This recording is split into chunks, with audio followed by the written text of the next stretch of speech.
Hey everybody, it's me, RunnerEye, and today we're going to be talking about 10 of the most unhinged moments from Drag Race history. Yes, you've heard me right, we're talking about the crazy, chaotic, incomprehensible moments from the show that make you question what you're actually watching. I asked you guys on Twitter and on the community post what were your favorite unhinged moments from the show, and we're going to be talking about them here today. So let's get right into it right now. So our first unhinged moment from the show is Shakespeare. It was a domino effect. This person screwed up, and then this person screwed up, and then this person doesn't know what to do. It's a mess. So Shakespeare is the challenge featured in the third episode of season 7, and it's probably one of, if not the most notorious challenge of all time. In this challenge, the cast was divided into 2 teams, and each team was given one of 2 parody of Shakespeare's plays to act out. The first being Macbeth, which is based on Macbeth, and the second being Romeo and Juliet, which is based on Romeo and Juliet. And as you can imagine, the writing of these plays was just about as good as you'd expect from pun names like this. So there were 2 teams for this challenge, but we're gonna be focusing in on the car crash that was Kennedy Davenport's team. And let's just say that this group didn't have the most experienced actors. In fact, they were actually very inexperienced. They actually just found out that acting existed yesterday. It was a new development for them. Head cheerleader is gonna be me, Lakeisha Kiani. That's right. So Kennedy decided that it would be best if everyone in the group learned their lines for the play separately and that they didn't do a run through at all before going in, because she was just so confident in her group's acting ability. It was actually a sign of faith in her group. She just really had so much trust in her group that they were the best actors she's ever seen. Keep in mind, she didn't know that acting existed until yesterday, so it was the only group of actors that she had ever seen. So as you can imagine, a bunch of non-actors not learning their lines together, never doing a run-through before, and also like switching some of the roles last minute. It didn't turn out super well for them. Tastes like burning. Basic witches not wanted. Is happening? It's absolute chaos. More chaos than we've ever seen on the show before. No one knows their lines, and then on top of that, no one can even act, so even if they did know their lines, it wouldn't have been any better. But to be fair, we can't even just blame the queens for this. Like, yes, not knowing your lines and not knowing how to act, you know, it doesn't necessarily help your case, but also the writing of this goddamn challenge makes no fucking sense. Because I saw this episode before I had even studied Macbeth, and I was just like, oh, like, you know, it must be filled with references to Macbeth that I'm just not getting. It would probably make a lot of sense if I knew the plot and the characters of Macbeth. But after studying it for 2 whole years in school and doing multiple exams about this goddamn play, I still have no idea what is going on when I watch Macbeth. So it's safe to say that this is the worst that a group has ever bombed on the show. And when I say bomb, I mean nuclear bomb. We're talking like Oppenheimer shit here. In 7 seasons of doing RuPaul's Drag Race, I've never seen a car crash like this before. So then on the main stage, they had the luxury to attend the first ever showing of the Macbeth play, and none of the judges clap. So then Ru starts asking them what went wrong, and when they start coming up with a bunch of different excuses, he gives this lovely little uplifting, inspiring speech to them. Make it work. Make it work. Fucking make it happen. I don't want to hear any goddamn excuses anymore.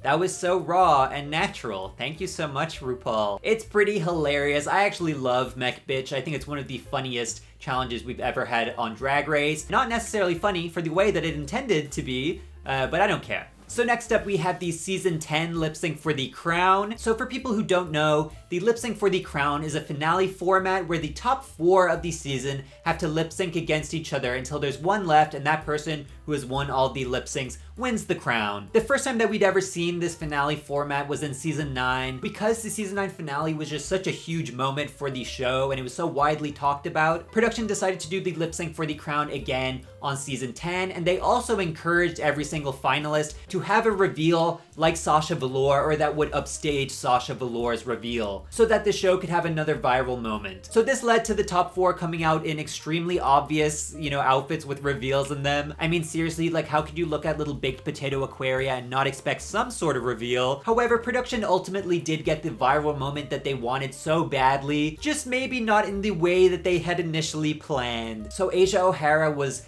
tasked with lip syncing against Cameron Michaels, and she wanted to have a reveal that was similar to Sasha Velour's from last year. So she had this idea of having alive butterflies like in different parts of her outfit that she could like unscrew, and when she unscrewed them they would be able to like fly out into the theater, and it would be like this really cool, fun, viral moment, and she would win the season. But emphasis on her wanting them to be alive butterflies that she could let out of her outfit, because sadly, when she opened each compartment of her outfit to release the alive butterflies, they had died in there from the heat. So there was just a bunch of dead butterflies that she just let out onto the floor. All of them dead, and the ones that weren't dead were just twitching as Cameron Michaels did her little flips onto them. It's hard to watch, but I imagine it was even harder to be Asia O'Hara when this was happening, or even just in the room, or to be one of the butterflies.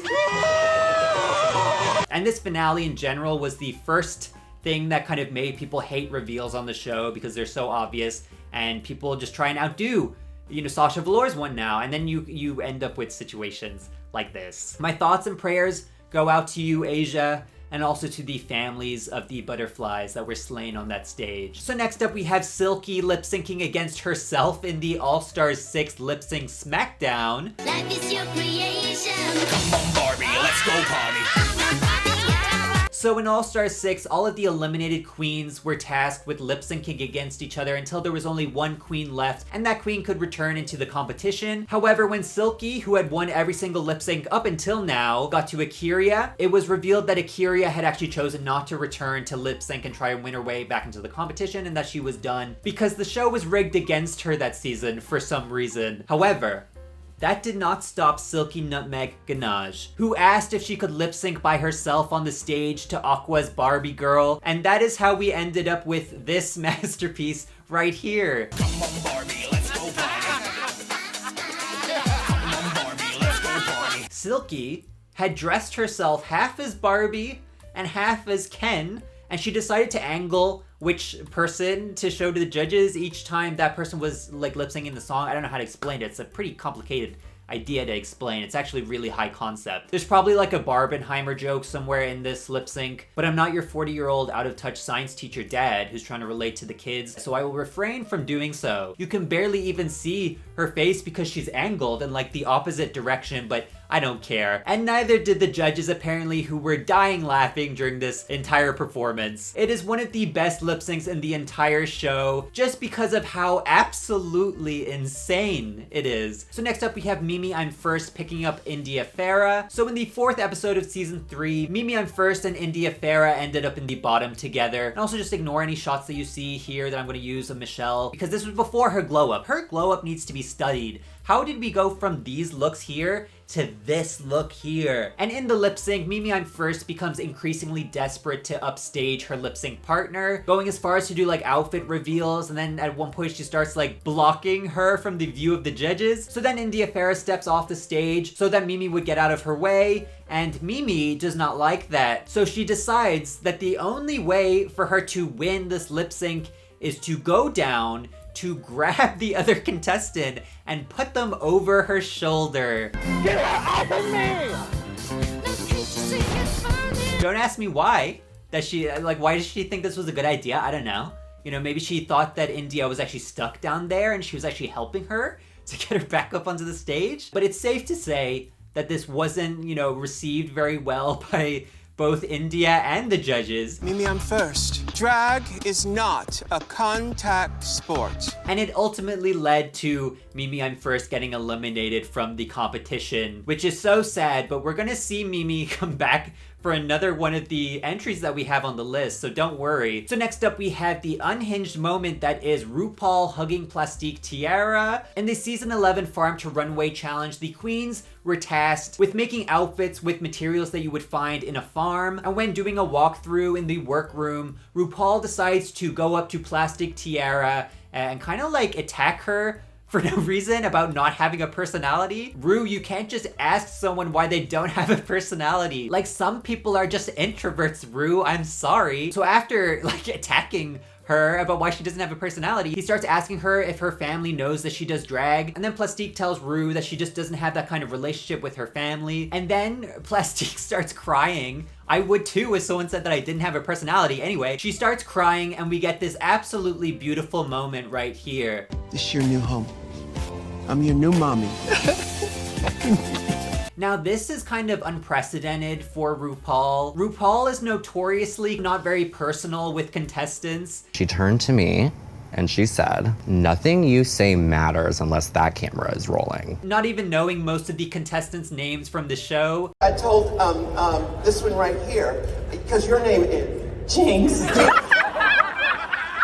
So this moment is just a little bit out of left field for him. You know, I'm not saying that he did this just because he wants the Emmy for this season, but I am just gonna leave that there. I'm not saying that I'm saying that, but you can also like take what you want from that. Or maybe I'm just totally incapable of human emotion, which is totally possible too. In this world, there are two kinds of people. There are the Nina Wests. For someone who doesn't have a lot of personality, she's really putting herself out there. And the Rajas. In a walkthrough about personality or lack thereof, somehow correlates into your family not knowing that you do drag, and that's the reason why you have no personality? Hey everybody, I have a Patreon now and you should totally join it. Well, why should I join your stupid little Patreon, buddy? What's in it for me? I'm so glad you asked. You get so many cool things. Let's go through it. You get extended ad-free videos. Imagine these videos, but bigger, longer, beefier, funnier. Everything you could possibly want in a video, you get it on the Patreon. That sounds good, but what else do I get? I'm so glad you asked that question again. You also get access to exclusive cut content. You get your name in the credits at the end of the video. You get exclusive Patreon polls to get to vote what videos I do next and what videos I upload. You can get so many things. There's just so many things. It would be easier to list off all the things you don't get when you join the Patreon. But what else is there? Oh my god, I'm so glad you asked a third time because there's even more content. I'm also going to start hosting Q&A live streams every single month, and guess who's going to be asking the questions? Yes, that is right, the patrons will, and they're going to be getting their questions answered. They're going to be getting so many cool and lovely stuff. That could be you. This could be you one day, kid. A little patron. Don't you want to be a little patron? You could easily be one. This is literally so achievable. You don't even need to aspire to it. You can just join it and then you're a patron. And then you get all this cool extra stuff. And it's also like on a little fucking like personal note, it's really supporting me and it's helping me as a creator to be able to do this for you. So I would really appreciate it. Anyway, the Patreon is where it's at. Go get it. So next up we have RuPaul's Coffee Enema. Yes, I'm aware that a clip of me saying that is going to exist on the internet forever. So on the double ball challenge of season 14, RuPaul got a little bit overexcited during the critiques. It first starts with her talking to June Jambalaya, and he tells her that when finding, you know, a silhouette that works for her body, she should just look at other people and see what they do and just copy it. But instead of saying that in like a normal way, RuPaul starts yapping on about how she doesn't have to reinvent the wheel. You ain't got to reinvent the wheel. The wheel is fine, girl. You ain't got to reinvent the wheel. Ain't nobody got to reinvent the wheel. Caffeine. This is caffeine.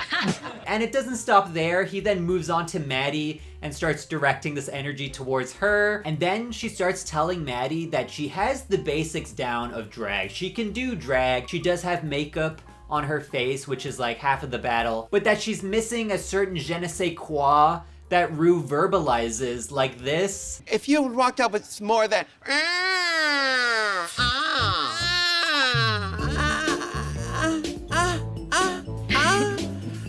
you're missing that. All the while, Maddie is just staring at RuPaul, like she's just realized that the murderer has been right in front of her the entire time. And then finally, out of nowhere, RuPaul decides that now is a good time to ask Maddie if she's ever had a coffee enema. Have you tried coffee enemas?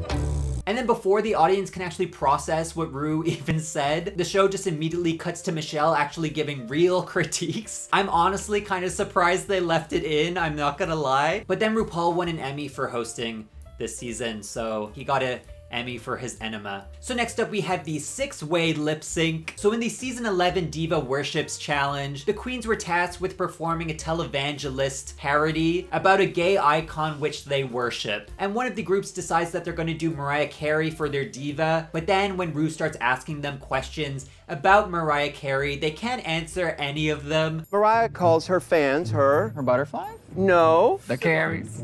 No, you bitches ain't done no homework. And now after having a horrible run through like this, and basically having RuPaul being like, if you do this, you are going to bomb, don't do it. You'd think that they'd be like, you know what guys, like maybe we should do something else. Like we should go back to the drawing board and kind of like pick a new diva, which we all kind of know more about. But the group does not do that. They are confident enough in the fact that they are not confident about Mariah Carey that they decide to do her anyway. And as you can imagine, it doesn't go particularly well for them. The power Ariana Grande is you. The power Ariana Grande. Ariana Grande. That's not a good choice.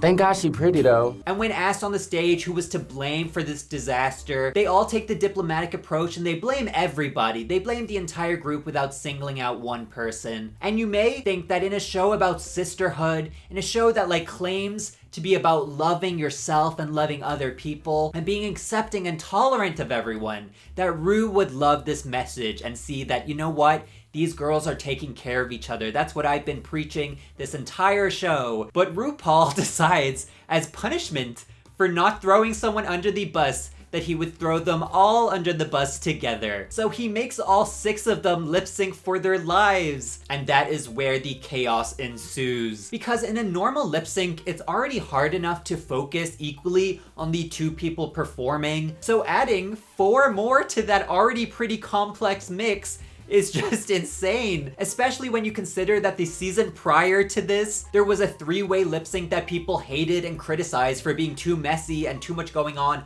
all at once. So because of this, it just ends up with all of the queens drowning in each other's performances, trying to stay afloat. It really just becomes a situation of who stuck out for the wrong reasons. And unfortunately, Honey Davenport's decision to carry on the Davenport legacy of jumping off the stage was not received well by RuPaul, just because it was like a little bit messy. So the lip sync ends with Honey being eliminated. I, for one, think that, you know, if you're gonna put 6 people in the bottom, you gotta commit to that. Just send 6 of them home. Just get rid of all of them in one foul swoop. It would make season 11 shorter, which is good for me because I hate that season. That being said, this did have a good effect overall on Drag Race in terms of like drama, because now whenever RuPaul asks the question who should go home and why, everyone always gives an answer. It used to be a case where everyone would be like, I don't know, like I think I can't say anyone should go home, like I love them all. But now, you know, if you don't say who you think should go home, you're gonna end up in the bottom. Like they were made an example of on this season, and now everyone is just terrified to not throw someone under the bus, which is good for drama, I guess. So next up we have Luxe Noir London's dissertation about why Lucy LaDuca should go home. In season 15, after the Wig Loose Rusical, RuPaul asked the queens who should go home and why. And Ru goes down the line and everyone says one of 2 names. Selena S. Titties because she had the worst track record, and then Sasha Colby because she was the strongest competition. That is, until we get to Luxe Noir London, who has a 3-hour-long video essay about why everyone's drag here is amazing and unique and beautiful, except for Lucy LaDuca's. Lucy does what she does exceptionally well. However, Lucy's drag, I would have to say, for lack of a better word, is a little on the more generic side. Everybody else on this lineup brings something a little different and unique. So tonight I'd have to say Lucy for those reasons. Like Luxe went full Tiffany Pollard on Big Brother here. Pretty much I will let Gemma know that she is a fat You know, she could have just went for a very short and sweet, like, oh, I think Lucy should go home because I don't really like her drag aesthetic, or something along those lines. But instead, she decides to build every single other person up on the stage and say why they're amazing, and then go to Lucy LaDuca and say exactly why she is not. It was not a good day for Lucy. Actually, no day on season 15 was a good day for Lucy. She was just getting it from all sides. So next up we have RuPaul and Pearl's stare down. So in the Despy Awards episode of season 7, RuPaul does a walkthrough where he accuses another contestant of not having a personality, but except this time, instead of playing into it, Pearl actively confronts RuPaul about it. Well, you kind of like told me I had no personality. I mean, that doesn't make me feel good or give me confidence. And as a result, we have to watch the most awkward stare down in the history of television.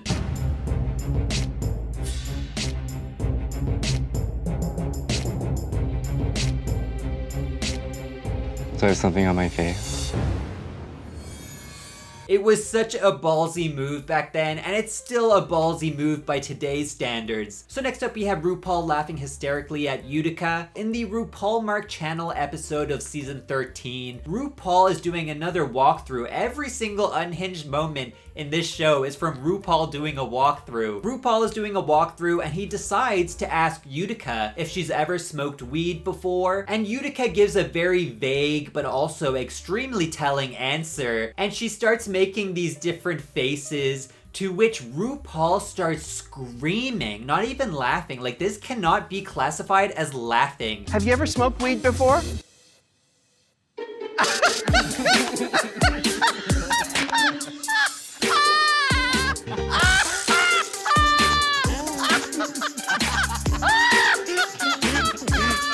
And then it just goes on and on as Utica does more faces, and RuPaul decides to scream even louder. Little did we know that their friendship would devolve over the course of the show, that it went from laughing and loving and having fun to RuPaul flipping off Utica when she was doing her roast set. What a sad, sad tale. And now we have the one that everyone's been waiting for, the most unhinged moment of all of Drag Race. We have Mimi I'm First versus everyone in All Stars 1. It's not even close. This is by far the most unhinged moment of any of the Drag Race franchises. This is it right here. In this Untucked episode, everyone is ganging up against Mimi, and she kind of becomes like this punching bag for everyone because they're not happy that she was on an all-star season when they didn't view her to be an all-star. And when I tell you every single line in this scene is quoted everywhere, it is probably one of the most, if not the most quotable scene in all of Drag Race. Specifically because none of it makes any sense, and the things that do make sense are just so dramatized to the point where it's just absurd. Act the fool, girl. I'm here. I was feeling like Mimi's kind of turned over a new leaf. And then guess who came back? The old Mimi. You, Mimi I'm First. Mimi I'm First was number 3rd in the voting. I could not believe it. Do not 50 attack bitches. my fans, bitch. The that I've seen, you don't have that many. So out of 50 mother bitches that have been here, how did you manage that? Because they need someone to go home first. And obviously it's impossible to talk about this scene without acknowledging Tammy Brown. I mean, she's the centerpiece of the scene. She has absolutely nothing to do with what's going on in the actual room. She's just off in her own world somewhere. But I wouldn't expect anything less from Tammy Brown. People look at us like we're freaks. Ha! Ha! I'm acting. Oh, well, come on, Teletubby. Teleport us to Mars. What the Change your costume, Girl. Mimi. Your costume, change it around. It is absolutely amazing. Honestly, there isn't even really any competition when it comes to this. There's no doubt that this is the most unhinged moment from the show. So those are the 10 most unhinged moments from the show. If you have any more that you can think of, please put them in the comments. I love reading through them. Please like, subscribe, and comment. It really helps me out. And most people who watch me aren't even subscribed, which is crazy because this content is free and I can make even more free content if I could just have a little bit of your support. I have a Twitter, Instagram, and TikTok. If you want to go follow me on any of those, please do. I also have a Patreon where you can watch an extended version of this very video as well as other videos that I've done before. Thank you so much for watching, everybody, and I'll see you in the next video. Goodbye. So now, everybody, it is time for the special shoutouts of the week. We have The Flame Chaser, The Sithister, Mikey3991, Planet Daniel, Jamie James Bradshaw, Nico Montano, Ravi Kasari, Eve, Dip, Oliver Wyatt, Giovanni Vicari, Yoon Wyatt, Vico Pop, Matt F, and Tone. Thank you so much. I appreciate every single one of you. You allow this channel to exist and to flourish on the internet. And for that, I'm extremely grateful.